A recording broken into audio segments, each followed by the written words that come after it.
Friends, study with Dilip Soni channel पर एक बार फिर आपका बहुत बहुत स्वागत है। भारतीय संविधान राज्य व्यवस्था के अंतर्गत आईएएस से अन्य परीक्षाओं से संबंधित एक अन्य महत्वपूर्ण टॉपिक के साथ मैं आज आपको बेस ऑफ इंडियन कॉन्स्टिट्यूशन, भारतीय संविधान के प्रमुख आधार और उनके प्रमुख लक्षण तथा गुण की विशेषताओं का उल्लेख करूंगा। तो base of Indian constitution, base of Indian constitution के अंतर्गत कई महत्वपूर्ण प्रश्न भी आएंगे।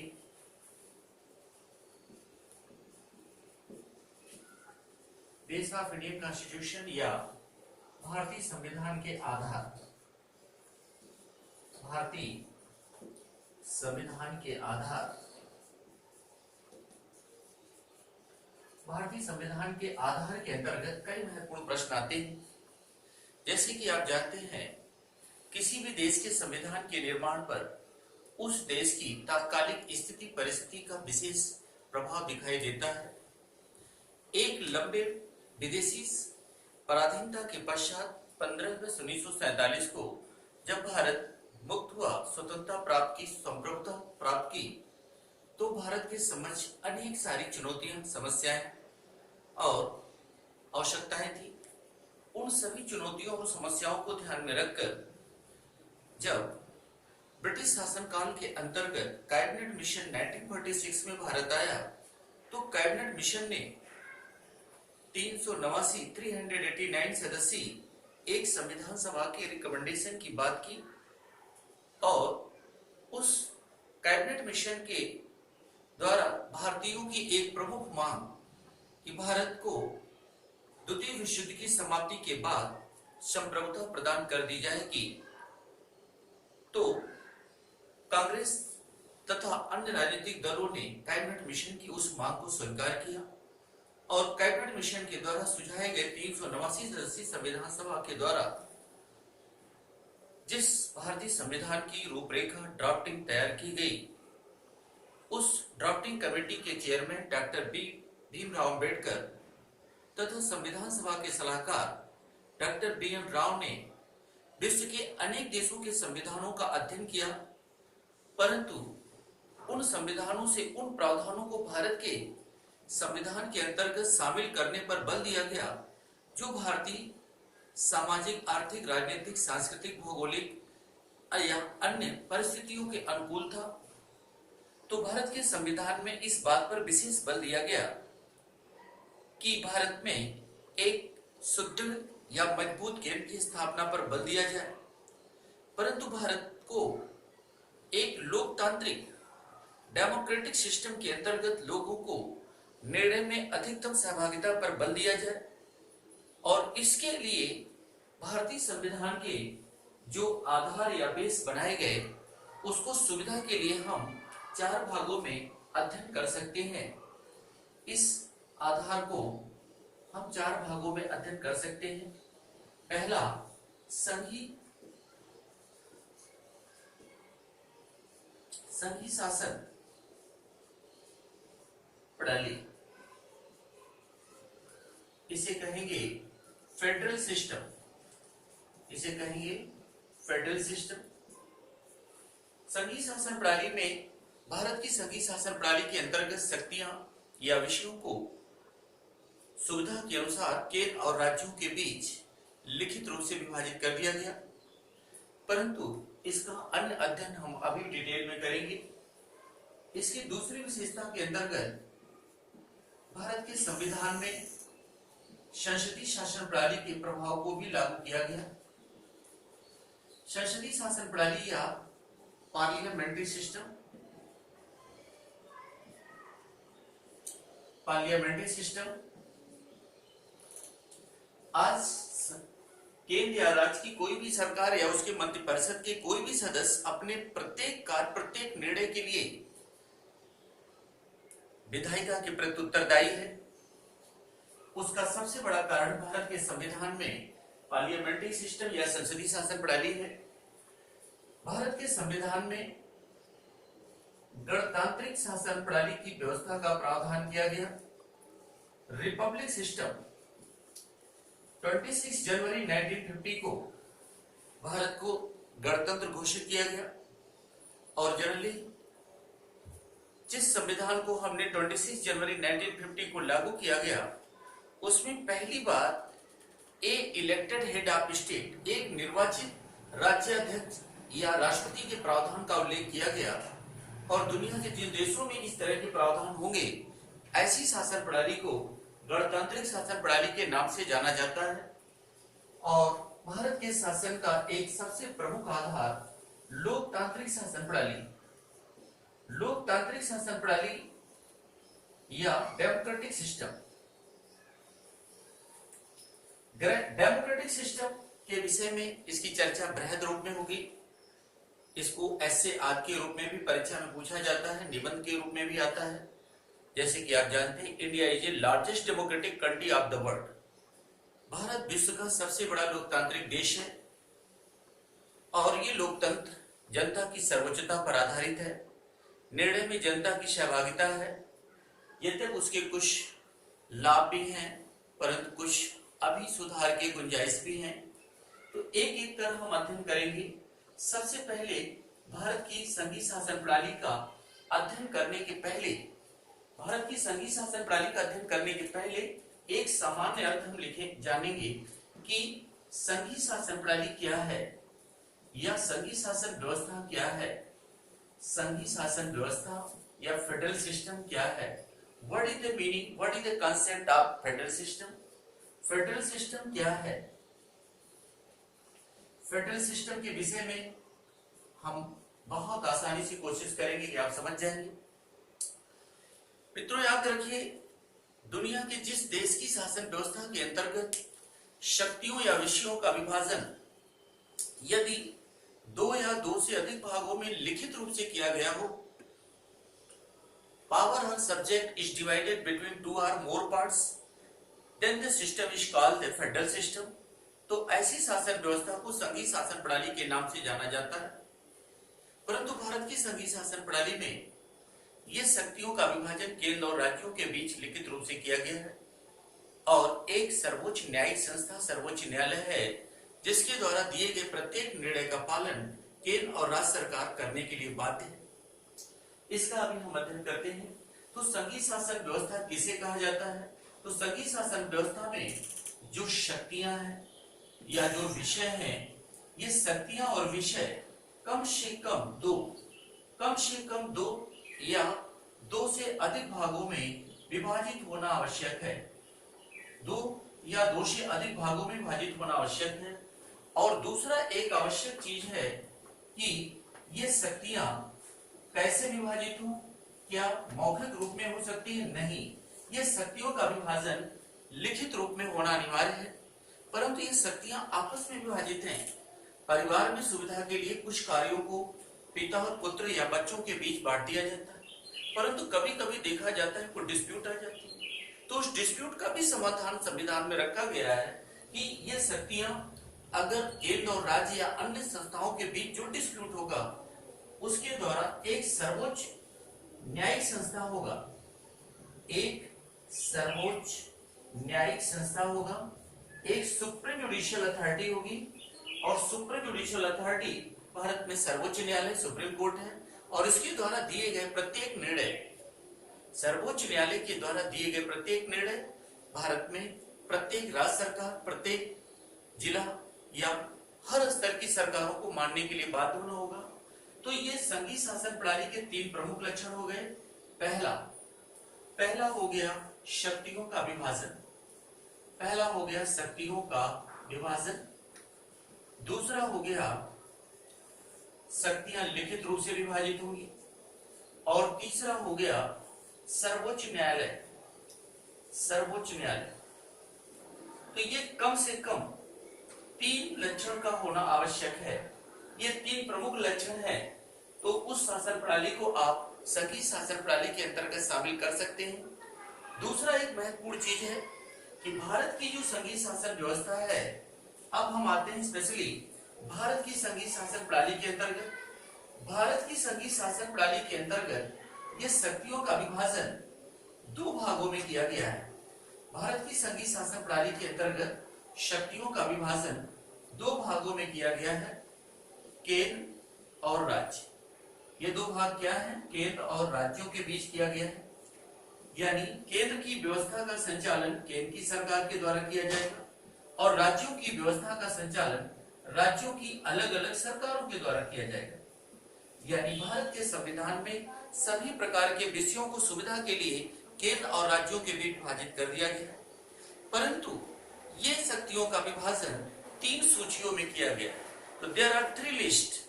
तो all the power of divided in 3 list. ये 3 सूचियों में सारी शक्तियां विभाजित कर दी गई हैं और ये 3 सूचियां अगर हम अच्छे से समझ लें तो निश्चित रूप से हमें इससे संबंधित किसी भी प्रश्न को, प्राय आपने देखा होगा कथन और कारण से संबंधित प्रश्न भी पूछे जाते हैं और उस कथन कारण का कंसेप्ट अगर आप यहां से क्लियर कर लें तो निश्चित है इसमें कोई भी गलती नहीं होगी। जैसे मैं एक उदाहरण लेता हूं कि अमेरिका के एक विद्वान केसी हेयर ने लिखा, India is a quasi federal government. Bharat एक अर्धसंघीय शासन प्रणाली वाला देश है। प्राय ये कथन में आ जाता है। तो निश्चित रूप से अर्धसंघीय शासन प्रणाली हो ही नहीं सकता, दैट इज इम्पॉसिबल। संघीय शासन व्यवस्था कम या अधिक मात्रा में क्वांटिटिव रूप से कम या ज्यादा हो सकता है, लेकिन ये कभी भी अर्धसंघीय शासन प्रणाली नहीं हो सकती। कैसे? मैं एक एग्जांपल लेता हूं। जैसे अगर मैं आपसे कहूं एक हाफ ट्रायंगल बनाइए, क्या हाफ ट्रायंगल बनाना संभव है? जैसे आपने हाफ ट्रायंगल बनाया, 1 और 2 ट्रायंगल बन गया। अगर मैं आपसे कहूं कि हाफ त्रिभुज हाफ स्क्वायर बनाइए, हाफ स्क्वायर बनाएंगे तो 2 क्या बन जाएंगे? आयत बन जाएंगे।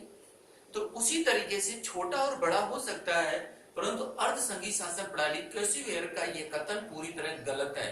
इसको अच्छे से आप याद कर लीजिए।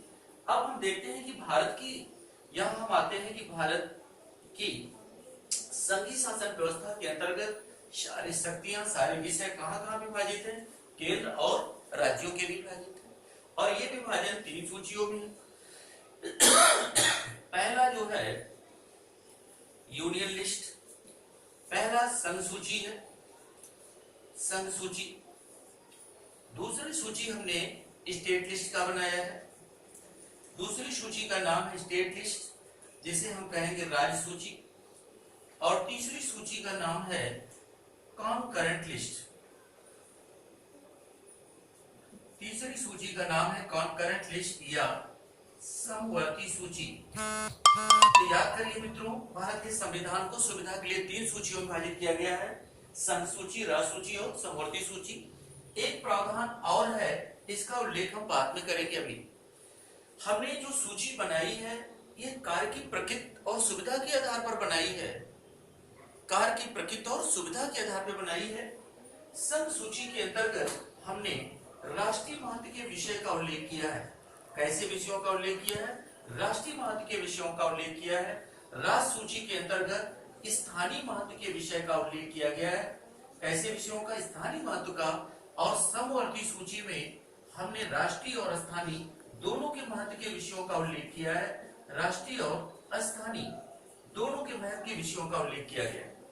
राष्ट्रीय महत्व के विषय पर अगर किसी कानून की आवश्यकता है, यह कानून का निर्माण संसद के द्वारा किया जाएगा। प्रश्न है कि संसद क्या है? संघ की विधायिका का नाम ही संसद है। जो कि संसद का कार्य क्या है अगर आपसे पूछा जाए तो संघ की सूची पर कानून बनाने वाली संस्था का नाम क्या है? संसद है। भारत में संसद दिल्ली में है। उसी तरीके से राज्य सूची के विषय जो स्थानीय महत्व के हैं, स्थानीय महत्व के विषयों पर कानून बनाने का अधिकार राज्य की विधायिका विधानमंडल को है। राज्य की विधायिका किसको है? विधानमंडल को, स्टेट लेजिस्लेचर। संघ की सूची पर कानून बनाने का अधिकार पार्लियामेंट को है। राज्य की सूची पर कानून स्टेट लेजिस्लेचर को है। और जबकि राष्ट्रीय महत्व और स्थानीय महत्व दोनों के समवर्ती सूची के विषय पर कानून का निर्माण संसद भी कर सकता है और विधानमंडल भी कर सकता है। परंतु याद करिए, वेरी इंपॉर्टेंट, समवर्ती सूची के अंतर्गत कैसे विषय हैं? वे विषय जो राष्ट्रीय महत्व के भी हैं, जो स्थानीय महत्व के भी हैं, और इन विषयों पर अगर किसी कानून की आवश्यकता है तो वह कानून संसद भी बना सकता है, वह कानून विधानमंडल भी बना सकता है। But if any type of the contradiction between parliament and state legislature, then ऐसी स्थिति में जब संसद और विधानमंडल दोनों समवर्ती सूची के विषय पर कानून बनाते हैं, तो ऐसी स्थिति में संसद का कानून ही अंतिम रूप से मान्य होगा, संसद के कानून ही प्रभावी होगा। तो यहाँ याद रखिए, ऐसी स्थिति में संसद के कानून ही प्रभावी होगा। एक चीज मित्रों और याद करिए कि यहाँ मैंने एक चीज छोड़ दिया कि जब हम पूरी तरह संविधान बना रहे थे तो उस समय की स्थिति के आधार पर जो भी विषय हमारे माइंड में थे उन विषयों को हम शामिल कर रहे थे, परंतु हमने ये भविष्य के लिए रख दिया था कि अगर कोई ऐसा सब्जेक्ट, यहाँ पर जितने भी सारे विषय थे जैसे रेल, रक्षा, विदेश, परमाणु, जनगणना, करेंसी, ये सब कौन विषय है, किसके महत्व के हैं? राष्ट्रीय महत्व के हैं। इन विषयों पर कानून संसद बनाएगा, जैसे पुलिस, स्वास्थ्य, शिक्षा, स्वास्थ्य, वन आदि इन विषयों पर कानून का निर्माण कौन करेगा? राज्य की विधायिका करेगी।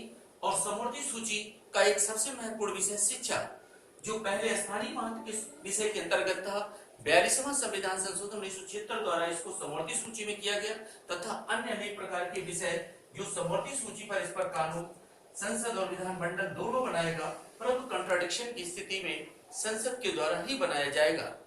दूसरा, अगर कोई ऐसा विषय which are not listed in any list, यदि कोई ऐसा विषय जो उस समय किसी भी सूची में शामिल नहीं था, इसका मतलब है कि अगर भविष्य में कोई नया विषय आता है, वह विषय जो संघ सूची, राज्य सूची या समवर्ती सूची किसी भी सूची में शामिल नहीं है, तो ऐसे विषयों पर कानून बनाने का अधिकार किसको होगा?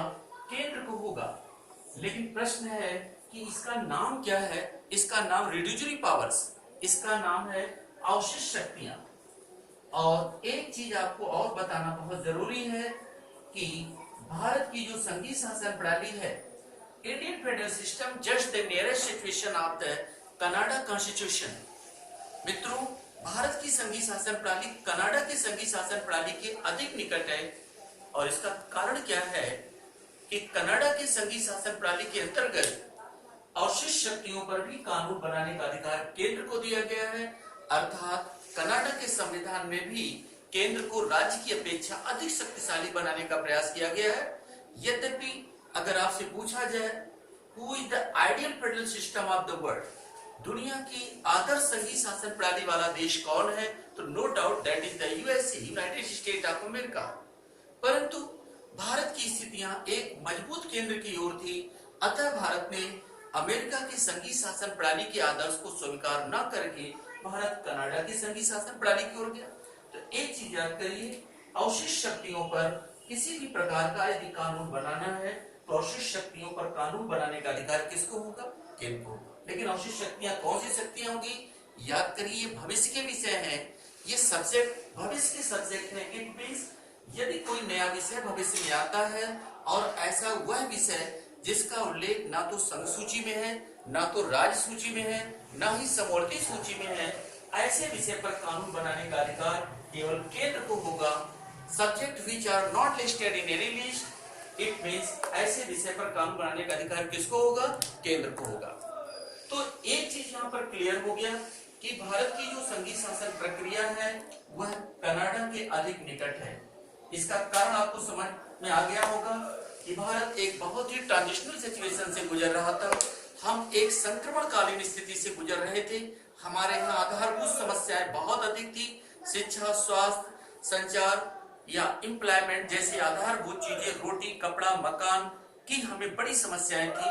अतः हमें राज्य की संक्रमणकालीन स्थिति से निकलकर एक मजबूत केंद्र के साथ एक लोकतांत्रिक शासन प्रणाली को ग्रहण कर लोक कल्याणकारी राज्य व्यवस्था को पालन करने का हमने प्रयास किया। तो ऐसी स्थिति में भारत की संघीय शासन प्रणाली आपको उम्मीद करता हूं कि समझ में आ गया होगा। इससे संबंधित किस तरह के प्रश्न आते हैं या इसके पहले के वीडियो में जो भी क्लासेस मैंने ली है उससे भी संबंधित प्रश्नों को मैं आपके पास लाऊंगा। और ऐसे प्रश्न अगर आप कर लेते हैं, निश्चित रूप से आईएएस या कोई भी सिविल सर्विसेज या अन्य परीक्षाओं में कोई भी प्रश्न आपका गलत नहीं होगा। दूसरा, जो अन्य आधारभूत लक्षण है, संसदीय शासन प्रणाली, गणतांत्रिक शासन प्रणाली, लोकतांत्रिक शासन प्रणाली, ये एक भारतीय संविधान के प्रमुख आधार के रूप में है और इन तीनों का लक्षण हम अगले लेक्चर में आपको बहुत ही विस्तृत रूप में समझा कर करेंगे। और हम ये उम्मीद करते हैं कि आपको ये वीडियो जरूर पसंद आएगा। और खासकर एक रिक्वेस्ट के साथ अपने सारे बच्चों और मित्रों से ये कहूंगा कि यदि उनको ये वीडियो पसंद आ रहा होगा या निश्चित रूप से, तो वो इसे ज्यादा से ज्यादा सब्सक्राइब करें, लाइक करें और हो सके तो अपने क्लोज फ्रेंड को भी बताएं। अगर उनको भी पसंद आए तो उनको शेयर करें। Thank you so much.